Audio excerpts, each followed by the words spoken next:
Hey, everybody. I am your host, Dre, and I have a guest today who I just saw. He popped in backstage as the entrance was coming on. Here he is.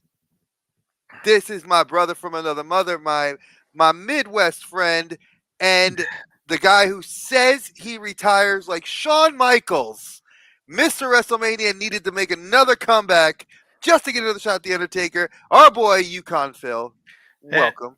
and I'll probably do it again another 5 times because that's what us WWE guys do, right? We retire and then we come back and then we retire and we come back, right? You like Ric Flair and AEW. Just get a contract, let them Oh sell your gosh, energy drink, dude, and if I'm call it a 80 day. years old, just kill me, put me out of my misery. Don't make the people go through this, man. Woo! Come on, man. You know you need it. The people, you No, got to give the people what they want, like no, Excalibur no. says. It's like if you touch him raw and that's it, he's done. So Oh, what's up, God, man? yeah. Paisanos. I'm good, brother. I'm Good, man. good. It's my day off, and I got up early, ran some errands. We just got back. I ran to Starbucks. I got me a drink, ran to Chick-fil-A, got some lunch for the little one. She's eating, watching Elmo and Tango. And I got a package in today, which makes me happy. Always But we'll good. get to that later because it's kind of relevant to what we're going to talk about. All right. And for those of you new to watching the show, late lunch with Dre is, like I said, sometimes I'll have a guest on the show, sometimes it'll just be me, but 9 times out of 10, it's going to always be with a topic. And the topics this week was something that Phil brought up on his show, which inspired this whole thing, which Uh-oh. was. Yeah, look. Uh-oh. I love you. I love you, brother. That's why I have to go there. All And right. as the shirt says, I love it when a plan comes together. Okay. So the idea was I had this thing where I was going to talk about, like, when we're shopping and the whole algorithm thing, and go into that. And I didn't think I was going to have a guest, right? Yeah. But then I watched your video, and your video like totally inspired me and pushed me over the edge to say I got to add this topic because I've experienced this at several places here in North Carolina, and I thought it would be a great conversation, which is mom and pops go into a store, and I'm gonna just grab a random SH figure arts I got on my desk. We're gonna take Zenkaiger and say, okay, brand new in the box. I see him in the store, but there's no price tag on it. Right. I Right. go up to the register, and I'm now waiting 20, 30 minutes for the owner of the store to basically mayhaps rob me on a price because they're not stickering what they know is a high priced item. Sure. So let's get into that. I saw your video, and if you guys have not subscribed to his channel, y'all should. He's a great content creator, a great friend of mine, and a brother to me. That's why I'm telling you, I love to have him on the show, and we just have a we just have great conversations when we ever do. But like I said, it's watching his video really inspired that. So, Phil, what was it when you went in? And for those of you that didn't watch that video, please watch it. But I want to get a little snippet here. What was that like? Like, having to go in there and deal with that situation. So the first word that comes to mind is annoying because what that does, it kind of takes responsibility off of the owner and it kind of puts it onto you because then you have to go get it. And it doesn't matter like what time of day it is. It's going to be the same way. If you go in there on a Saturday, I've been in there a couple times where I had to wait in line with a few people, and that takes a long time. I spent more time waiting than I did looking. So I think that when that happens, when you go into one of these small toy shops, these mom and pop stores, like you talked about, it takes all the responsibility off the owner. And they're just, like you said, they could throw any price at you what you want. So where does the responsibility fall on? Well, it kind of falls on you. The best thing that I do when that happens is I get out my phone and I look up the prices and I'm like, okay, now I know what this is going to go for, what the aftermarket asks. I have a price in my head. I don't always do that, and I've learned my lesson in the past to do that now. But as far as is it a good business practice? Absolutely not. You should have all your stuff priced, and it should be priced accordingly based on, if it's going to be something that's out of retail, it needs to be what the going after market price is. Like the SH figure that you showed. If everybody on eBay is asking $40 for it and it's selling consistently for $40, okay, there you go. It's worth $40. But if you throw a $60 at me, I know you're full of shit, and I know that you're trying to gouge me. You're trying to scalp me. So that's what I don't like about it. But it also sort of is a good thing because that requires me to do my homework. It requires me to have an idea what I'm getting into when I finally get the piece up there to ask them what they want for it. But that's something that shouldn't happen. Yeah, I should be able to go to a place and see a price and know right away if it's fair or not. I shouldn't have to sit in line for who knows how long to ask the guy or take him to the back and say, okay, this one. Then I just change my mind and we go around this little merry-go-round for who knows how long. So I think the one word is annoying, but Oh no, and I'm gonna pause you there because I love everything you're saying because I 1000% agree with you. I want to say hi to the universal moderator, Rolando, what's up, Rolando? and Kat. How you doing, Vader's girl? Good to see you. And I'm gonna agree with you because I myself recently, in the group that we have for the collector safe space, I posted that I took 2 totes Right. of toys to my local comic shop. Now my local shop, I give it to him. He really gives me good deals. I can't ever say he's ever like, for lack of a better word, dicked me over or done anything where he's made me feel where I'm like, man, I'm not getting fair market value for what I'm trading in. Right. Especially if it's brand new and it's like, just I literally had it just collecting dust. He gives me good fair prices.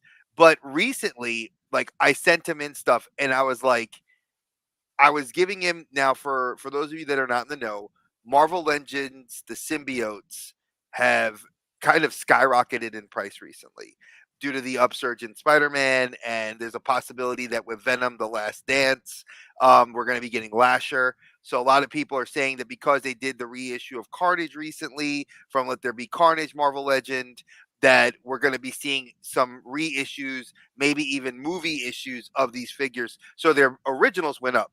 So I went and I said, well, these figures are not brand new, but they're in good condition. And I have them literally sitting inside of a little individual plastic container inside of a larger box. So I was like, I looked them up on eBay, I did a Mercari, and I wrote them down.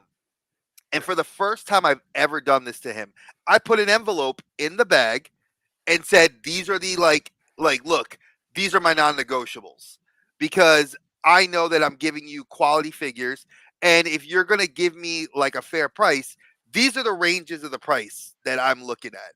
And I think for the 6 symbiotes I put in the bag or in one of the totes, it came out to like 156 and that was me being fair on average low end, Yeah. not looking at the high end. Yeah. And and I also worked at a store many, many, many, many moons ago.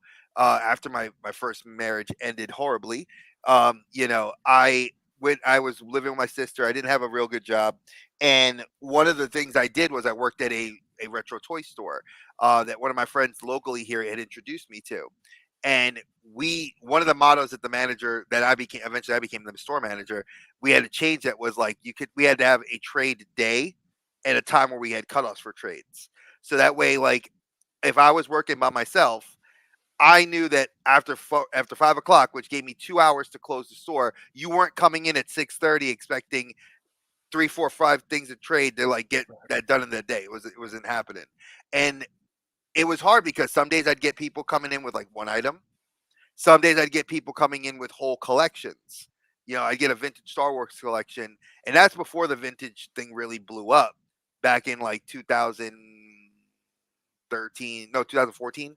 So that's when I was working at this place. So you have to look at that like as that wasn't the big market move right then. There wasn't a big money move, then.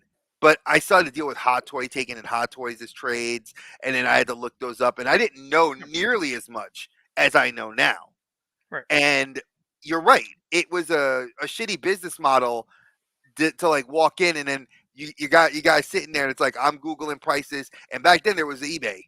You had to go Yeah. by eBay completed auctions. Now you have eBay, Mercari, some people go out look on Nextdoor. Some people are looking at what's at whatnot. Some people are looking at all these things to come up with a fair. And I know that we have like action figure websites that like correlate figure prices on what the market values are. A lot of people have made apps to do this shit. And do you think it's fair to, like you said, is it fair for you that you had to do a little bit more due diligence, Mhm. but you're protecting yourself. Right. Because Right. if you are a vintage collector, I would definitely say you have shifted your collecting to be more vintage. Yep. So you have to be more mindful of what you're walking into because you don't want to get dicked over on, a figure that may be worth $25 and the guy's trying to sell for 75. Yeah, absolutely. And a good example of that, I bought a real Ghostbusters Terror Goblin. Guy actually set it aside for me. I talked to him a couple of weeks ago, and he's like, "Whatever real Ghostbusters vintage I find, I'll set it aside from you. Come back in, we'll talk about it." So I go into the shop. This is a totally different shop, mind you. And I asked him, I was like, "Well, what do you want for it?" He's like, $40, right there. He didn't have to look at his phone. He knew the price that he wanted. I looked up mine. They're going for 50. I was like, "Okay, that sounds great. That sounds like a plan." And kind of going back to what you said, so you had to take the time when you took those two bins in to price out everything and to know what everything was worth and to know what you wanted for it. Why is it that you could do that, but some of these shops couldn't? And that's where I've got the problem with some of these business Well, practices. well, again, I also, when I was trading in my loose McFarlane baths, like I Mhm. looked at Beast Boy, and Beast Boy right now, if he that bath is worth $150 because of the customs people are buying it for to do those custom Beast figures Right. because they love because he looks like Beast. You do a repaint and some sculpty, it's an X-Men figure.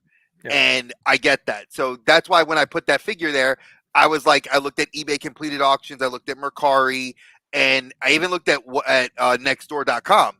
My mother-in-law put me onto that, and I saw that there was a couple of like completed for about like in the 90s, 80 to 90. So I told him, I said, $85 is a fair price. I'm asking you. You're gonna sell it for 100 in the store. I'm asking 85 store credit because I'm going to use it to buy a hot toy anyway. Right. Right. But like, when I looked at Starro, you can't find Starro anywhere. Those Target figures, people could have bought them on clearance for $5. Nobody Yeah. bought them. I picked up all mine at retail, kept my Starro, and then I was just like, this doesn't fit in my collection. I don't really want it anymore. $125 completed, just the bath, not the little extra Starros, the bath. Right. Right. So I was like, you know what? I was like 95. I took the low end. I didn't ask for the high end. I said, I know you're going to mark this up for what the value is. I'll take 95. So like on two other figures that I threw in the batch, I knew what their value was and I gave them a fair range. And I think that for me, I took an extra 2 hours the day before after I got off work, after I cooked dinner for the wife and the kids, got the kids to bed, and I'm sitting up on my computer, on my phone, on my tablet, having all these things so I can look at all this and correlate, writing it down, then packaging it all up. Yeah, that's 2 hours of extra prep time for me, Yeah. but it's guaranteeing me at least the due diligence that I know he's going to do the same thing, and I trust him. Like I said, I know he's not going to dick me over. Just that, that's what I got to remember. Now we got Just Jeff saying here. He says you gotta remember cash is 40% of value. They gotta process, clean, weigh the risk. It's a pain in the ass, and you're right. You're not wrong. It is a pain in the ass all around.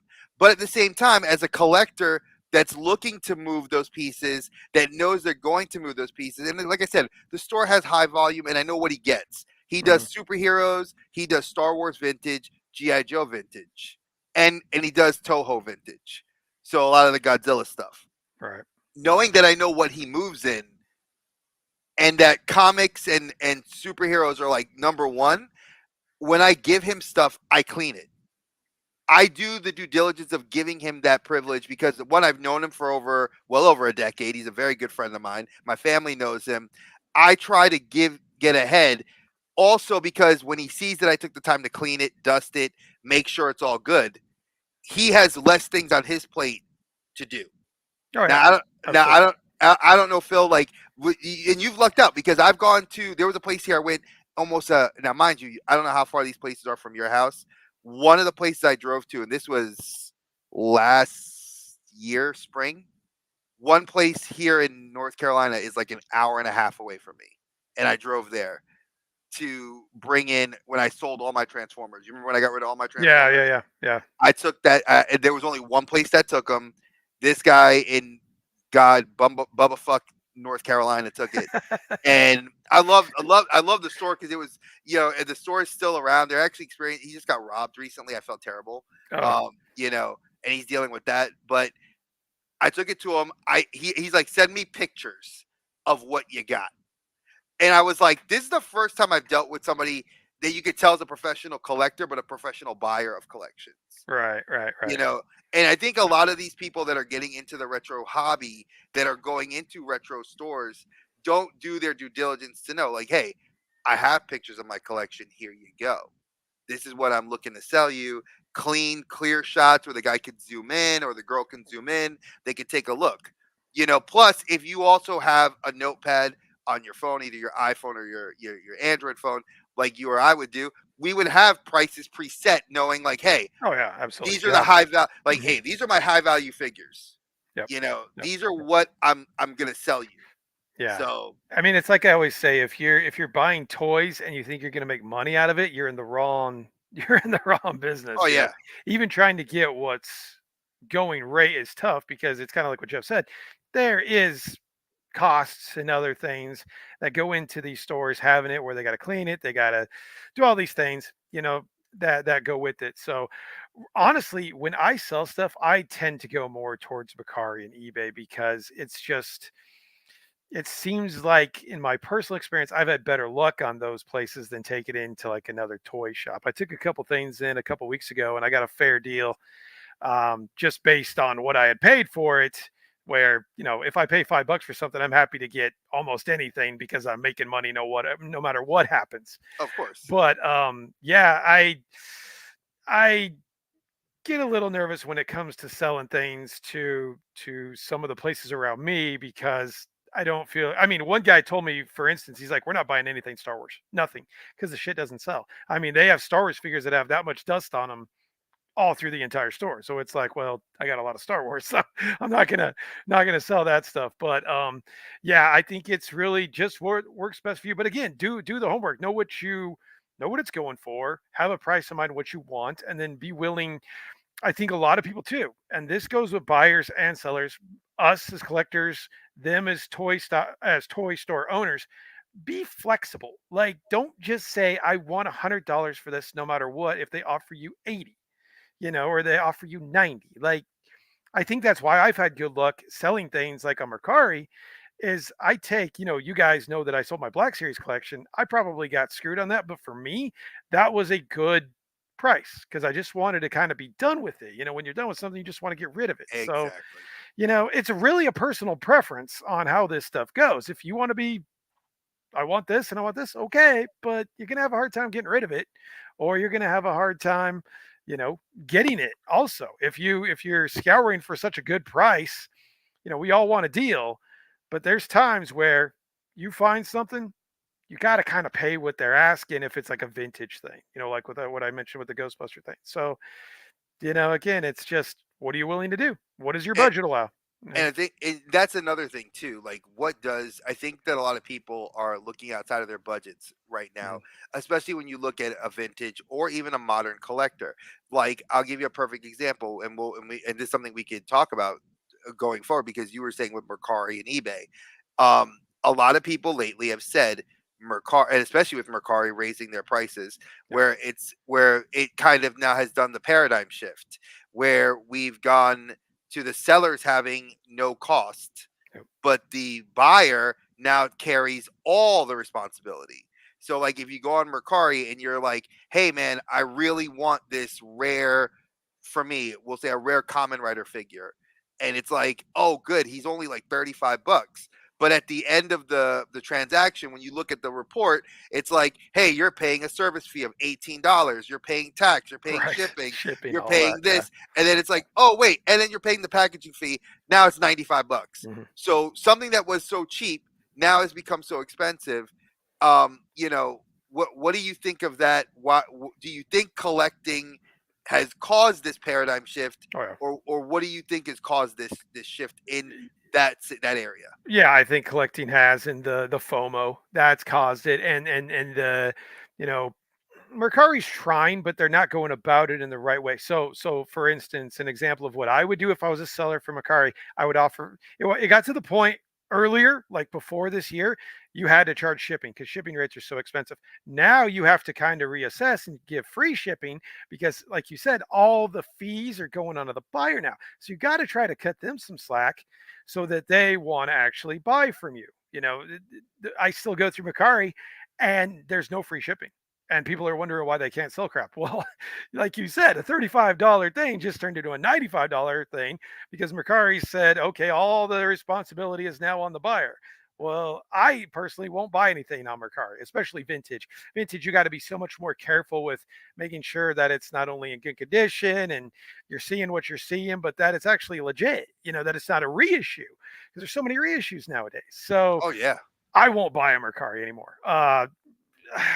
I've been so patient with my vintage collecting where I'm just kind of going to the places I know, and if they got it, they got it. If they don't, they don't. And if they don't, I don't need it. So I'm really learned to be patient with the vintage collecting.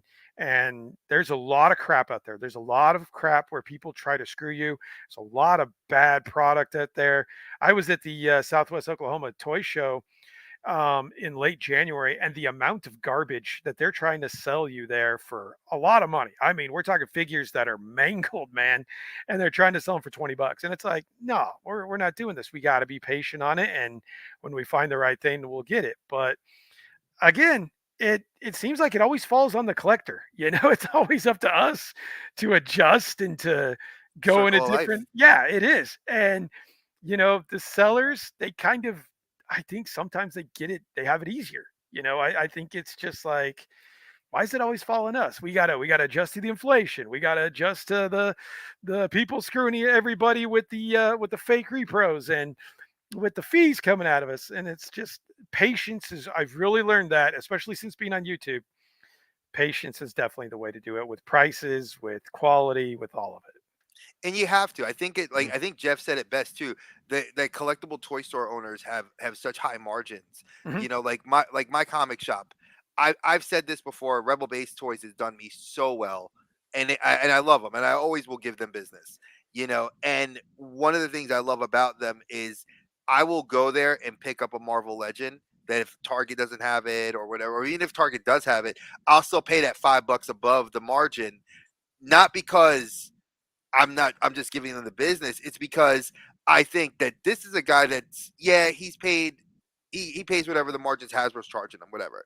But the fact that I can guarantee that I come here, he'll order if he's out of it, he will order one for me, and I'll still, and it'll be given to me where I don't have to worry about Target and, oh, it's in there, and then the employee somehow magically disappears, Right, right. and then it's like, oh, we'll give you your money back, and I gotta wait. No, and I know that's a corporate big box store versus mom and pops, and that's a whole. I've been tempted to do a whole video series on that because I've seen a lot of people talk about it now from the collector standpoint, where we as collectors are kind of getting screwed by big box, Oh and yeah. then mom and pops are like kind of sitting in this weird holding pattern, like they're kind of like the kids in the divorce.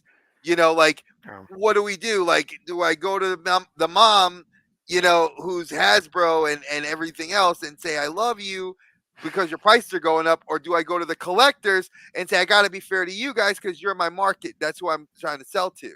But then you got people that are going shopping overseas. How many guys do we know shopping on all these different toy groups are like, hey, I bought my Marvel Legends from China directly. oh yeah. Oh yeah. There's a You know, bunch.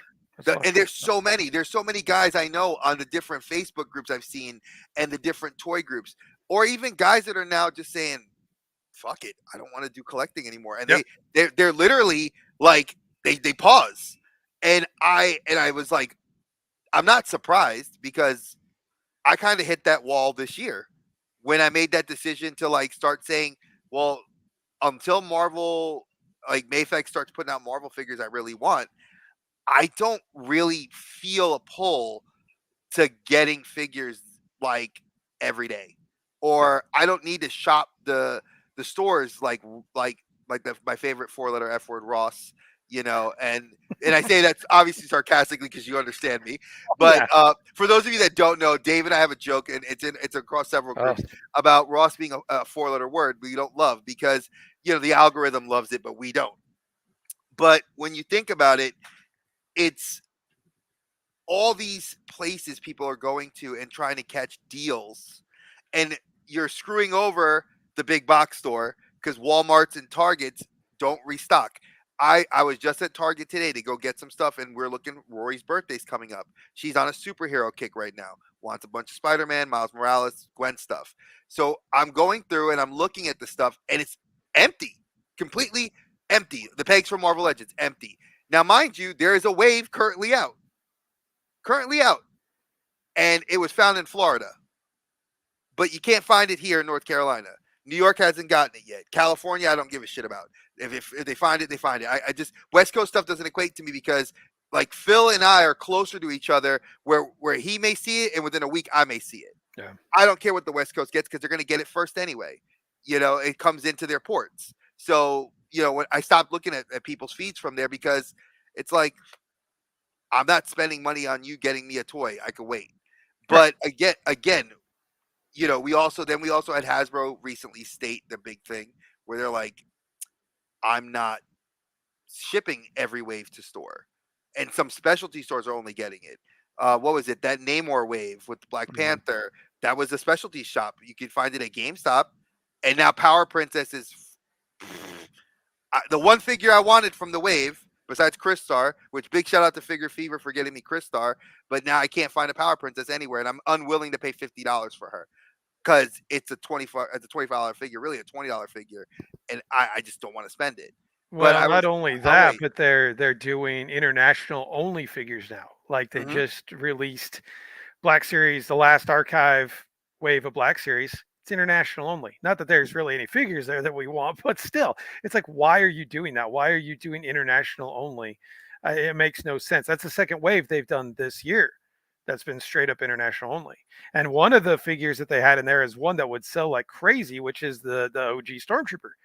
And it's like, well, that doesn't, again, that the business practice doesn't make a lot of sense to me on that. And shipping to some places, shipping to high volume, they're notorious for that too, where it's like the Street Fighter figures, they will ship those figures to the higher volume targets as opposed to the lower volume targets. At least that's the rumor I've heard. I don't know if that's entirely true. No, I think But it's true. It's true okay. because So there you go. you're looking at it like think of the international markets right now. Like I've spoken to more collectors. Like if you Cobain Games in our group, Mhm. he buys a lot of Gundam models, and I was watching his latest Gunpla stream, and I asked him. I said, "You have a lot of guys in Australia, in Asia, here in the U.S., in Mexico, South America, and Canada that are big Gunpla builders." I was like, but is there anybody like, I don't know, in like Ireland or Africa or, Yeah. Italy? And he's like, there are few, but they're Yeah. really few and far between. And then you see guys like Rocco the Great when he went to Italy like 5 years ago, and there are shops there. They're not huge, but they're shops.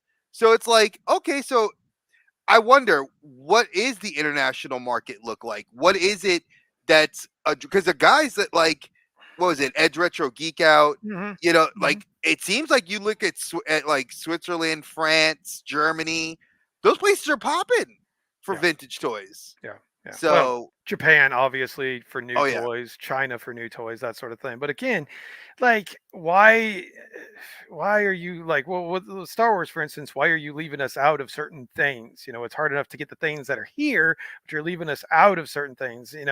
I don't remember them doing just a US only wave. That which you did that to me that makes more sense honestly because it's like that's kind of where Star Wars was born and everything. But it is crazy, and there's no way, like you mentioned earlier, a lot of these YouTubers and a lot of guys who do reviews, they get them from say, the UK or where I know MGO 316. I don't know. We're both Transformer guys. You probably watch MGO, but he gets all his stuff early because he orders it from United Kingdom. And again, the shipping rates, man, I don't know how much he's actually making on his videos because he's paying probably $100 to have that damn thing shipped to him just to be the first one to get it. And it's like, I've gotten to the point where if I can't find it in my area, I don't need it. and it's just that simple. And it's like, and if I can't find it for at least what I think it's worth or cheaper, I don't need it. Like I mentioned in the last video, I feel pretty content with the collection. Does that mean I'm stopping? No. But I finally feel in a place where it's like, I feel pretty good about it. And I know you're the same way.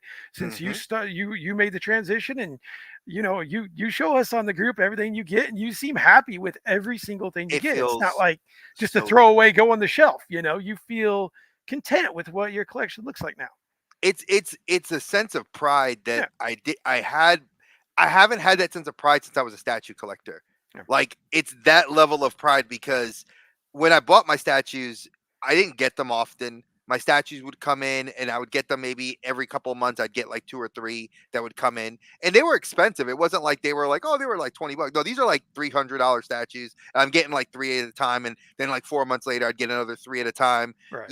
and those statues were fun because I'd pose them. I would do the videos. You guys watch if you guys have watched those vintage videos, and I say vintage, and I use that term loosely. I'm not that old yet. But when Phil and he inspired that whole thing where he's like, I love some of your older stuff. You need to bring that back. And when I did that little kind of series, a lot of y'all liked it because you guys were like, man, you could see the pride, you could hear it in your voice, like when you're talking about all that stuff that you got, and I feel that way more. And that was what 7 years ago, 8 years ago. Now I've because I have my daughter, and because I'm married, and because I have shifted my collecting habits, I feel a huge sense of pride, enjoyment. It's exactly that. Like when you Yep. got your vintage Megatron, Yep. when I got Miles, I wept. I am not gonna bitch and moan and cry about that. I literally, folks, had tears of joy because it was a piece that I've wanted for 5 years, and finally, because I got rid of things, was able to get. I can tell when you see Phil's video and he gets that Megatron, you just see the enjoyment, the sheer giddiness of being a kid again, and that's Right. why we do this hobby. That's what it's about. That's what it's about, man. Yep. Yep. And Well, that's what you want for your kids too. You want to see I it in was your just kids. gonna say that, man. You talk about how your kids do that too. My kids. So I took me and my wife. We took my son and my daughter. My daughter's gonna be 9 in a couple weeks. My son is 6. We took him to see the Transformers 40th anniversary, the first 4 episodes ever of the 1984 Transformers. That's all they talk about now. I mean, my boy and my daughter, they're drawing pictures of Soundwave and Megatron, and it's like, I am so happy and so thrilled that I was able to introduce something to them that they love, that I love from my childhood. And that really makes me happy. Like I was just happy just watching my son the entire time. He's sitting by me in the theater. He's asking me, which one's Soundwave? What?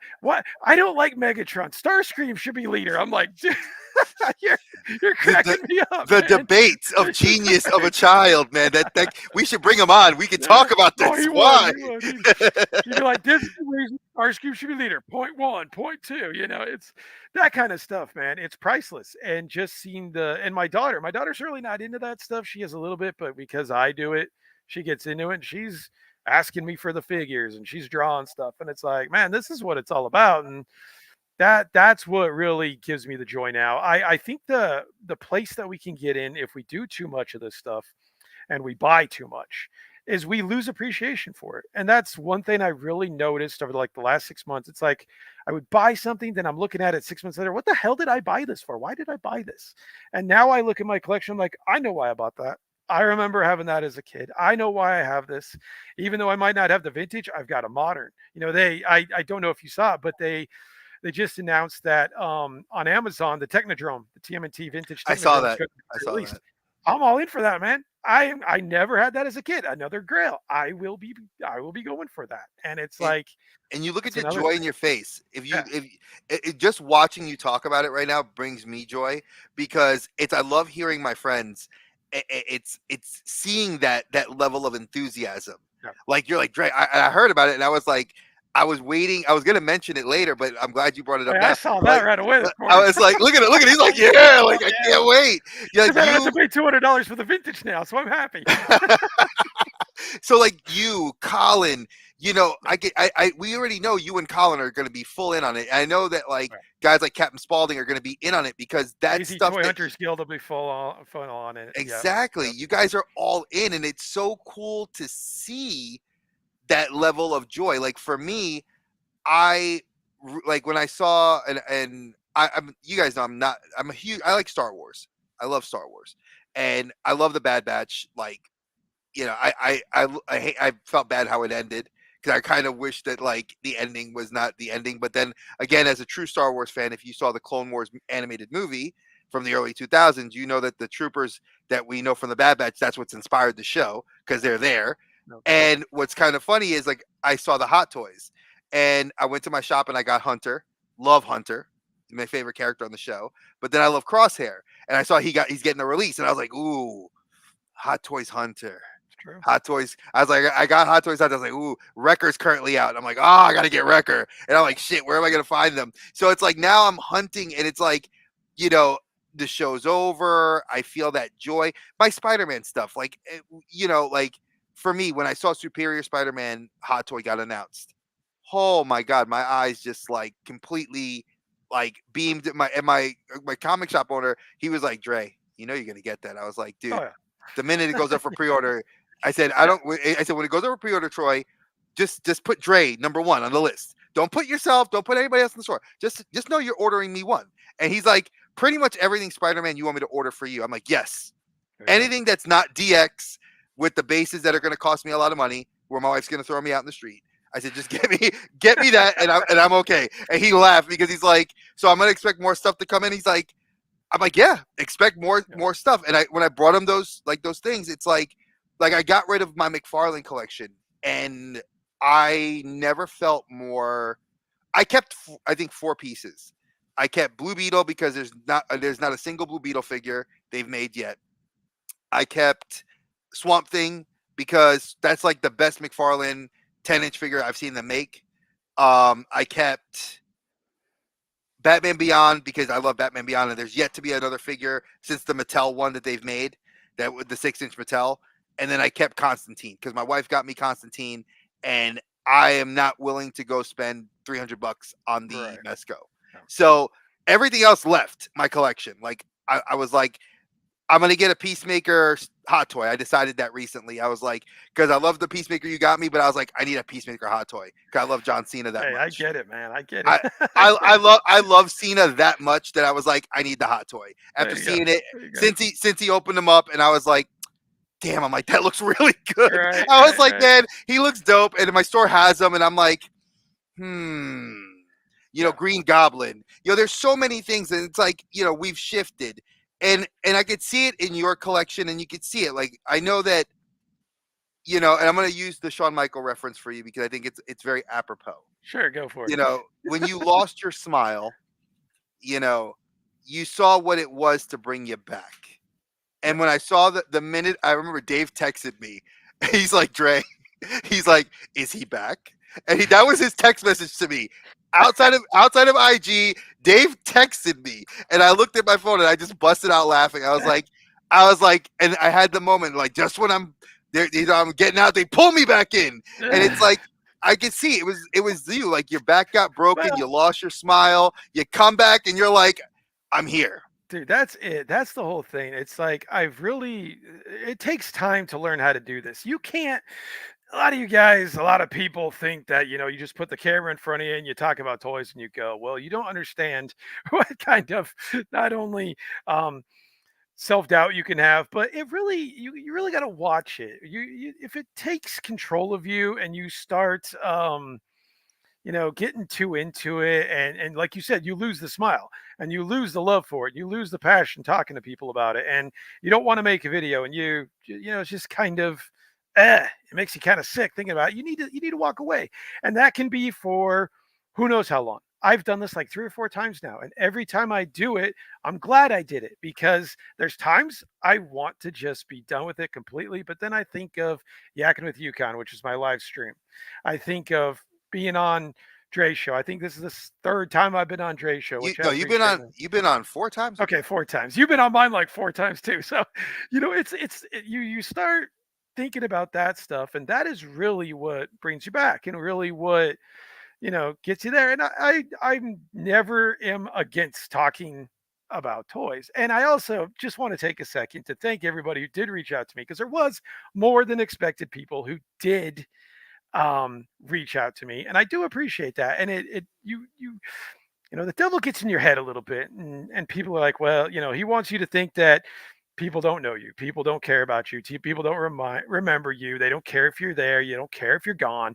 Totally untrue, totally not the way to think. And it's like, it just meant a lot that people messaged me, that people made comments on videos, that people did a lot of those things. So that was cool. And you feel refreshed, and you come back, and you're ready to go at it again. And if there another break needs to happen where I start putting this ahead of family, we take another break. And we I'm have gonna to have that balance, man. I'm gonna hit you with something because I think that I respect the hell out of you as a friend and as a brother. You know that, bro. Off the cuff, you know that. Oh, yeah. I think that one of the reasons when I heard your video and then I talked to you personally outside of everything, I'm not going to bring anything that we talked about up, but Oh, you're I good. think that family is one of the best grounding reasons for why we take the time away sometimes. I took some time away from my Yep. health, and that was for me, my mental health and my physical health. And you reached out to me. I had several friends of mine same way. And I think that that's a great grounding source. Your Mhm. family is a great grounding source for you. I know that because I know you personally. And I think that, whenever you do take that, bro, no one's going to ever, and if anybody ever does, they can deal with me. I'm big and bad enough that I'll come and fuck somebody up for my family, for my friends, because you're not going to do that to you. And I think that, you know, you can see you're revitalized. Oh, And yeah. I look forward to seeing the new wave of content coming from you. So I just wanted to let you know that I think that, you know, it's hard to admit it, and especially with mental health month, this is big deal. Oh, yeah. For me, this has been an interesting month for me, in a good way and in a bad way, but mostly good, I would say. But I would say even for you, like you making that comeback has kind of even revitalized some other YouTubers. Like we've talked about, like, a lot of topics, like guys going away and not coming back, guys going away, coming back, guys going away and never ever thinking about this and ending the hobby because they feel too stressed. Yeah. But you said it best. If it becomes a job, why the fuck do it? There's no You're not reason making to enough do it. money doing this. We have real jobs No, outside of this, no, you no, know? no, no, no. I'm on my lunch break right now doing this. So it's like, yeah, there's no reason. And I appreciate that, man. You've always been there for me, and you've always given me words of wisdom and encouragement. So I really appreciate that, man. But like you said, if it's a job, you shouldn't be doing it. And if it's something that's going to stress you out, and that goes for toys too. I see, and I'm not going to name names here, but I see a lot of toy hunters who are so stressed about finding a new thing, getting the new thing. When am I going to do this? I need to go to 1,000 different stores to find this. Dude, damn, we got to remember these are just little pieces of plastic. That's all it is. And when you start buying things just to buy things, man, I'm just going to say it, you got to check yourself. You got to check yourself, because you've just gotten to the point now where you're just happy buying things. It doesn't have any special meaning to you. And I think that's where people do get burned out, and they do leave, and they don't come back. I've seen a lot of people leave and not come back. And you know, I've seen people get completely change being on this, and that's sad. That's sad. If this is gonna, everybody's after Viper Island right now, dude. I ain't I got saw that. time. I I ain't saw got that. time to sit there and cry about other YouTubers. I don't. I don't have time for that, man. It's about the hobby. It's not about what somebody said, who stole this, who stole that, blah blah blah. I have no time for that. I have time to share, to talk, to have a good time with people who want to talk and be cool, and that's it. It's that simple, man. So it's You're 100% right. Like I think that the drama, I think a lot of it, and what we've created in the safe space, and again, I say we because that's not me. Everybody always says, "Oh, Dre, you're the," no, it's not me. It's a group of people. This is a collective effort. I've never ever said I'm the spirit. I can talk the talk, but it's not me. I do it with everybody else, right. you included. I think that when you create this bubble of safety, you start noticing that there are other bubbles out there that they don't know that you're safe to go to. And that whole Viper Island thing, kind of, I didn't get a part of it, but I heard about it. I watched it. Was just like, I'm not into the drama. I'm gonna stay away from it. But then I saw people, and this is what I did. It's sort of like, watching a disaster happen. Like a natural disaster happens in an area, and I'm just like, I start seeing the fallout of people, and then I was like, then I start researching about those people, and I'm like, man, these guys are very like-minded, like me, like the guys that are in our group and the girls in our group, and I bring them in. Why do I bring them in? Because I was them. At one point, everybody has had that feeling where I don't feel welcome, and nobody cares about me. I want to end my life, or I want to end this hobby. I want to end this. I want to end that. They go through all these different things, and maybe it's my calling. Maybe my mom, and from a religious sense, I remember my mom felt that calling as a nurse, that God had put her on this planet to be a nurse, and may she rest in power. My mom kind of put that in me as a teacher, that I was going to educate the next generation, and I've done that. I've been successful at that, and I guess in this, if I can bring people into a group and make them feel safe and feel comfortable, regardless of whoever they are, whatever they collect. As long as there's no drama and politics, religion, or anything that drives them crazy, and we talk toys, the drama is not necessary. the drama is not necessary. Yep. And you know what? If you could keep them in that bubble and protect them, that's why I invited them in. And now I've made new friends. I made 5 new friends just in talking to these people and introducing you guys to them. Now they have new brothers and sisters they can talk to and feel comfortable about, and like, let me just address a couple of things here, because I was going to say, you might want to address. I sorry, we ranted. It's just, I get my brother on here, and it's always good. Oh, good. Yeah. So Figure Anxiety, I do remember you. RB had posted a community post. Real Batman, for those of you that don't know RB, he had posted on his community board about my channel, saying that I was an underrated channel, that I love. He loves what I do. I know that RB recently took down his YouTube channel. But you know what? I'm not going to get into the drama behind that. I will say RB is a damn good guy. And whatever he was going through, I am not going to bring that up. But I do look forward to the coming things that he will do, because he is an amazing person and nothing will keep him down. And I love him for it. I talk to him pretty much daily. And I let you guys know that a guy like him, you're never going to keep him down. Expect good things coming. And that's why I'm glad I got people like Figure Anxiety who came on over and is now a follower on this channel, but just is a fellow collector, which I look at you more as friends than I do as subscribers, because I don't really care about my numbers, even though I have seen a growth, which was impressive. It's good. Darth Blaze, I love you, dude. I know that you haven't. I was in the same boat when I wasn't working. I didn't buy a lot of stuff because the wife looked at me like, if you spend a fucking penny on a toy, I'm gonna kick your fucking ass. My wife is 5'2". 5'2". I love her to death, but she saw something come into this house and she was like, where'd that fucking come from? Did you spend that money? Did you? What did you do? You sold it? It's for UConn. Just say that. Yeah, I was like, it was a gift. I was like, oh no. I was like, Dave bought it for me, and I lucked out. It's something Dave sent me. I was like, oh, Chris, like UConn Phil sent it to me. Phil sent it to me. It's all good. It's all good. I didn't buy it. Early birthday present. Exactly. So I did. Now I did see Blaze. You mentioned. Let me Figure Anxiety. I do see you said here. Yeah, we're all a little guilty of overbuying. Oh, yeah, I mean that happens. We all have done it. Yeah, definitely, man. I mean, there's times. I look, because I usually don't open my stuff within, like, right when I get it. I usually have a pile. Like, I have a pile here right now of stuff I haven't opened that's like 2 months old, and it's like I mean, there you go. And I look at them like, why the hell did I buy this? So that's the thing. We all overbuy, and that's totally absolutely.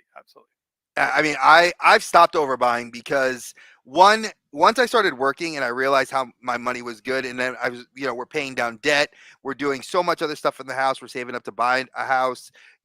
My wife and I were like looking at the finances. I started paying down credit debt. I started paying off my car. Like, my car is almost fully paid off, which I was so happy. Like January 2025, my car's paid off. I was like, yes. Nice. And I look at things like that as accomplishments for me, because I'm like, that's like $300 extra a month in my pocket that can go towards my daughter's college fund, for both my kids, you know, and my son, if he needs money, I could send him money if he needs it. Like things like that, I have. Like I'm looking at down the line. Now, yeah, do I still pick up figures here and there? Oh, sure, Yeah, I do. And of sure. course, but now it's a lot more specific and specified. Um, oh yeah, I know you want that new Dark Blazes talk about that new Figura Obscura. For those of you that don't collect Four Horsemen Studios, they just announced on Saturday the new Figura Obscura, Anubis, and Bassetet. Um, I'm I got out of Four Horsemen sadly because they're too damn expensive, and they are for if you are a collector that has not been collecting them since their Kickstarter, getting them aftermarket, you are paying an arm and a leg, and I Oh get yeah. why. I've sold several aftermarket, so I've made a fair penny, but they are definitely a financial, not a risk. They're an investment. Yeah. Let's see, what was it? He says you kind of get that, but sometimes people like for instance, like RB get attacked and they have to address it like he did.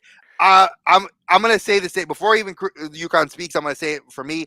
I've addressed it when they attacked me. Phil didn't even know what was going on with me when I made the video, and he reached out to me No idea. personally, and we talked about it.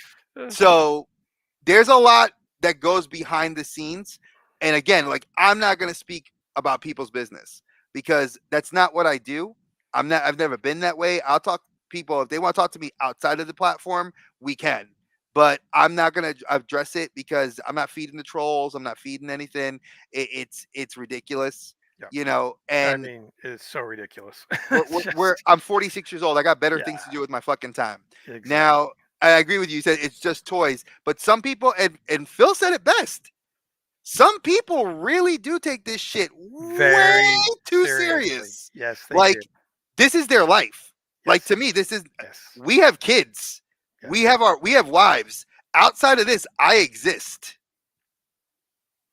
Outside of this, me and Phil can have a conversation about life, religion, video games, movies, whatever we want. I don't know about video games, but the rest, maybe. Yeah, everything else we can talk about. But I just threw that in there because it's stuff that I figure it's something that we have in common. That's why I threw But that in. I mean, I totally agree with what Figure Anxiety is saying, and I did catch RB's live stream where he basically laid down the law like if this happens again, there's going to be this, there's going to be that. I won't go into it, but this is not high school. This is not a popularity contest. Again, you're on YouTube. At least you should be. I know there's plenty of people who make money and this is their job, and that's great for them. But for the 99.9% of us who don't do that, it's just an out. It's an out. It's a way to talk about things with people that you're not around to go. I've talked to people all around the world about toys, and it's like that's what it's about. And that's what it should be about. If we're out here saying, I'm going to hold you down to this many subscribers, or you're not worthy because you have this many subscribers. I mean, geez, yeah, I've got, like I said, I have an 8 and a 6-year old who aren't that immature. So, fortunately, blessed that I've never had to deal with that. I've never encountered anything like that. Pray to God that I never do. But if I do, it will be shut down so quick that Oh it yeah, won't even the amount matter. of people Yeah, that know you that yeah. would shut So that shit down. it's And I'm just not here for it, man. I'm not here for any of that kind of anything. If you don't like me, that's don't fine. Yeah, don't watch that's it. fine. Don't watch it. It's totally fine. I don't care. No, I'm not everybody's cup of tea. Dre's not everybody's cup of tea. It's the way that we are as people. And if you don't like it, just move along. You don't need to do anything else other than move along. That's really the main thing. And he hit the nail on the head. Now, obviously, figure anxiety. You said, do I think he'll come back? Um, that's not for me to say. I'm going to leave it at I have a little bit of an insider knowledge of things. Just wait and see. Yeah, Just wait and yeah. see. I'm gonna leave it at that He needs his because time to reassess and think if it's something that he wants to do. And RB is a very family oriented guy. He's had there's been some things where he's had to take breaks and this and that. And he's gonna do what's best for him. And I know RBI. I know RB. I've talked to him. I've interviewed him on my show. Great guy, and he will always have my support. he's a very good friend of mine. Like I said, I talked to him literally on the phone. I just called him yesterday, and he and I were talking. And like I said, I know good things are coming his way. he's got a lot on his plate. I have a lot on my plate. Like a lot of people don't know. Like I mentioned that this week, next week will be a good episode, and then I might take a week off because my mother-in-law is getting surgery next week on her elbow. So that's going to throw my family for a loop. I have my daughter's graduation coming up the week after that. So it's like, life happens, and in a good thing. And I'm trying to focus on those positives than, on, toys. I mean, yeah, my brothers, if they need me, my sisters, if they need me, I'm there. But they also know that my family takes precedence. Yep. And RB, for what he is a friend of mine that I admire for the fact that, like Phil and several other YouTubers that care about, they put their families first, because that's what it is. At the end of the day, these plastic things I will sell every single one of them to take care of my kids, to take care of my wife, to take care of whatever I got to do. Because to me, it's just stuff. That's it. Material items. One day it's all going to be the landfill, man. Look at Funko. Honestly, look at Funko. Funko, that's it's basically trash. Now, see, I had to segue because I've been dying to open this up because, oh my God. So Phil knows, and I love Mafex. And Mafex is good, man. I just. It's the money. It's the money. It's a money move. It's the money. Listen, it's 100%. I'm gonna tell you, if y'all don't like spending money on Mafex, but their figures take forever to come out, so it's not like you're getting like a Mafex every day. You're getting maybe 5 Mafex a year, if that, and they take about 2 years to come out. So they're like a hot toy in that regards. Now, this one is to replace a Spider-Man that's currently on the shelf. This one is by far one of my favorite suits of Spider-Man, and I couldn't believe I got this. This is the Black Symbiote from the Secret Wars cover. This is and it has the the magnets in the feet. This has the Peter Parker sculpt with the symbiote. They did a fantastic job on this. I am absolutely floored. When I saw this went up for pre-order, I pre-ordered it like I think it was last summer, and they finally they charged my card and they shipped it, and I was like, yay! I was like, how many Marvel Legends do you think it would take to get everything that you have with that figure? How many black suit Spider-Mans would it take Marvel Legends to come out with before you got everything and every variation that you get with that one figure? There's currently 7 variant black suit Spider-Mans. Okay. No, 8. Okay. Sorry, I lied. 8. There's the 2 cartoon ones that they did. There's 3 retro cards. There's the 2-pack with Kraven. There's the regular suit, and then there's the Secret Wars suit that they did the Dark Avengers suit. So those are just a few, excluding that this is a second issue. This is a reissue. So there's 8. This is the best version of the figure. And I told you guys, I am only getting the best version of the figure. So if they ever make a Mafex Spider-Punk, the SH Figuarts that's coming will get replaced. But the SH Figuarts is to replace the 2, because I have the Marvel Legend first issue, which is the non-movie version. Then I have the movie version that was the retro card, and then I have the SH Figuarts coming in, and I will get rid of those other 2 to keep my 1. So that's the ultimate version, man. It's recouping the costs. Exactly. Because why are we spending? This was $120. I'm not gonna lie. I'll tell you the price. $120. After that's what it was. $109, tax and shipping. $121. So I paid for this. I knew I waited a year for it. Damn good version. And I just traded away to the comic book store for about $90 the black suit Spider-Man that was up there. So that replaces it. Same with the 2099 what was it? The 2099 Marvel Legend Spider-Man. I have the white suit up there. They ever make Mafex is putting out Rogue. Oh yeah, I saw that. Thank you, God. Thursday. Dude, that's gonna be just as cheap as the 97 X-Men figures. That thing's going for like over $100. So you might as well get the Mafex, which is gonna be superior to the Marvel Legends one. So I mean, yeah, that's the way to do it, man. So let's see. We got 2 more comments, and then we'll start wrapping up. So We got here. What I like about this community is some people just like helping others. And RB, in my opinion, was one that took pride in helping everyone.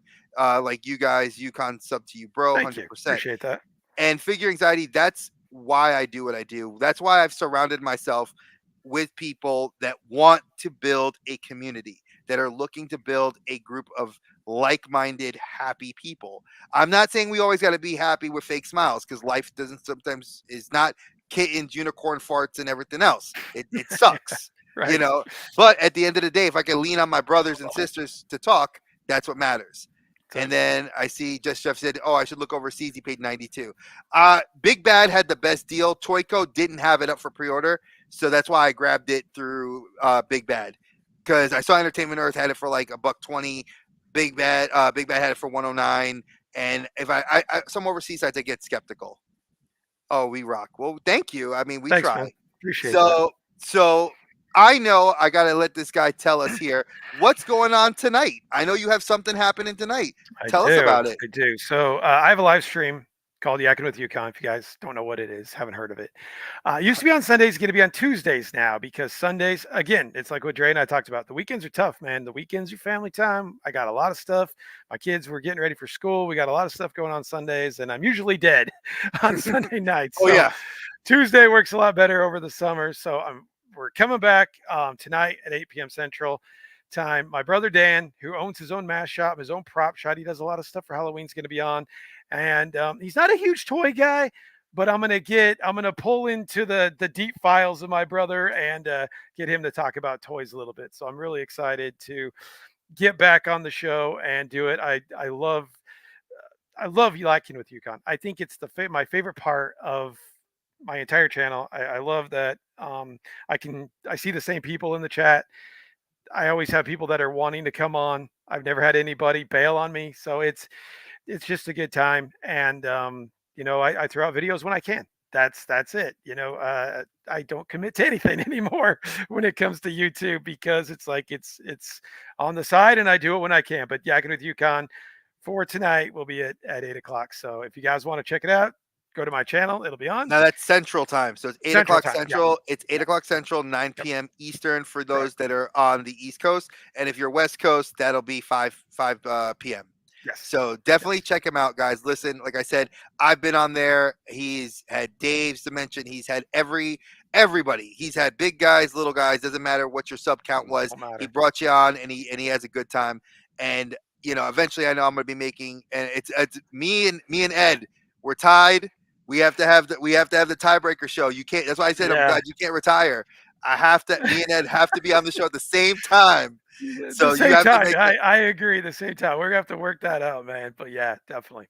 So again, folks, you guys know that topics. Always, if you guys like the topic that we talked about today, which was really, I felt a lot more fun. It wasn't just toy focused, but it was a lot of what you're expecting with collecting.